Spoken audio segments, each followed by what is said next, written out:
どうも皆さん、カイトです。今回は第6回全国エンタメ祭り、略して全タメに弾丸で行ってきたんで、そこでプレイしたインディーゲームを5本紹介しようと思います。全タメは岐阜県の鏡原市民公園で行われていたゲームの屋外イベントで、大手企業からインディー企業まで幅広く出展されていました。では、早速やっていきましょう。1本目、神代語り。アトリエメロン喫茶様が開発をしている世を知らす召喚師アクション RPG です。世を知らすって何言ってるかわかんないと思うんですけど、公式によればその意味は世を知らすとされています。でもプレイしてみて結構手応えが感じられて面白かったですね。外見的なフォルムを見てもらえばわかる通りにアニメ調のタッチを持ちつつ、バニラウェアのおぼろ村正を意識させるアクションスタイルで、ツバメとハヤトを自在に切り替えながら敵をぶったたいていく王道感がなかなかに良かったですね。奥義で敵に攻撃した瞬間の爽快感をすごく感じられました。ハイスピードと歌っているだけあってゲームスピードは速いんですけど、画面の視認性と操作性が難しかったんで、チュートリアルがあるとプレイしやすかったなぁと。現在 Steam で開発中ということで、リリースされたら触ってみようと思います。2本目、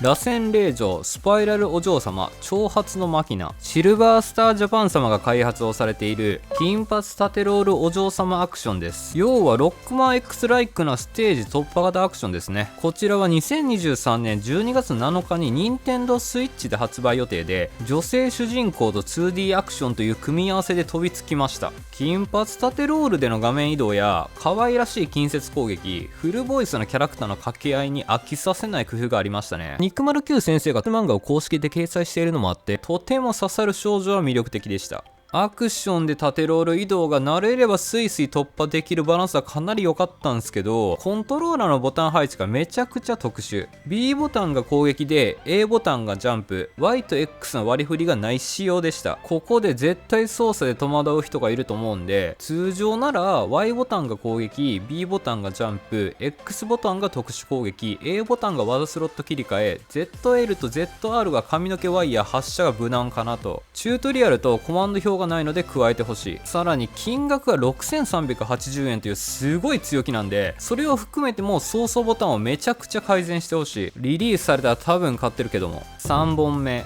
デスアンティーク。スリーピングミュージアム様が開発をされている鎌をなくした死神少女のステルスホラーパズルアクションです。ジャンルを開発の方に会場で聞いてみたんですけど、わからないっておっしゃってたので、多分こんな感じかなと。スマホゲームは全然触らないんですけど、簡単な操作性で普通におもろかったですね。 iOS、Android のプラットフォームでデモ版があるんで、興味ある方はぜひプレイしてみてください。ゲームのアートスタイルはめちゃくちゃセンス光ってて、そこだけでプレイするのは全然あり。シンプルな横移動だけの操作なんですけど、訳やゾンビから逃れつつ魂を集めるポイントはサクサクプレイできて、途中で差し込まれる手書きアニメの可愛さが尊い。おそらく買い切りアプリな気がするんで、後からでもいいんで Steam 版として落ちてきてほしい。末路パレットもスリーピングミュージアム様が開発されてるんで、お見かけしたことがある人いるかもしれません。4本目、ゴシックローグ。EX サイズ様が開発をされているゴシックとシックが織りなす世界観のデッキ構築型ローグライクです。見た目のインパクトにとても惹かれた作品で、会場で設営場所を探していた際、入り口のすぐそばで通り過ぎてしまったのは先日の話。早期アクセス版はすでにリリースされてて、製品版で難易度が上がっていくんじゃないかなと予想してます。初期の10枚のカードが順番通りに出てくる仕様で、これらのカードを敵と戦うためにセットし、攻守の戦略を構築する感じですね。戦闘後にカードを入れ替えたり休憩所でバフするなど、選択での楽しさもすごく伝わったので、現地でクリアまでしていたらどえらい時間になると思ってその場で購入させていただきました。そのうち個別で詳しく動画紹介していると思います。5本目、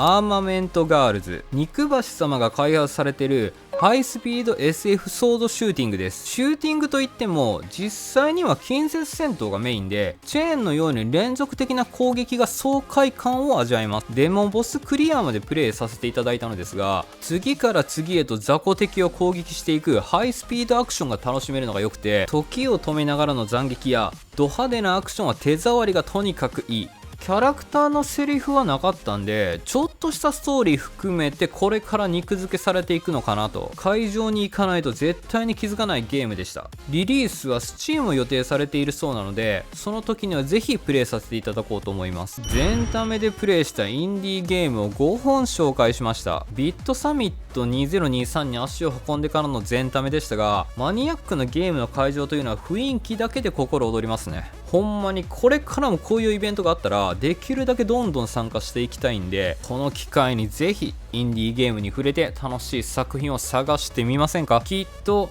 安価なゲームでも最高の体験に出会った時の半端ない面白さに気づいてしまうこと間違いないですよ。このチャンネルではインディー作品を中心におすすめのゲームを一通りクリアして紹介しております。少しでも参考になった方がいればチャンネル登録や高評価をしていただけると幸いです。ではでは、またの機会に。カイトでした。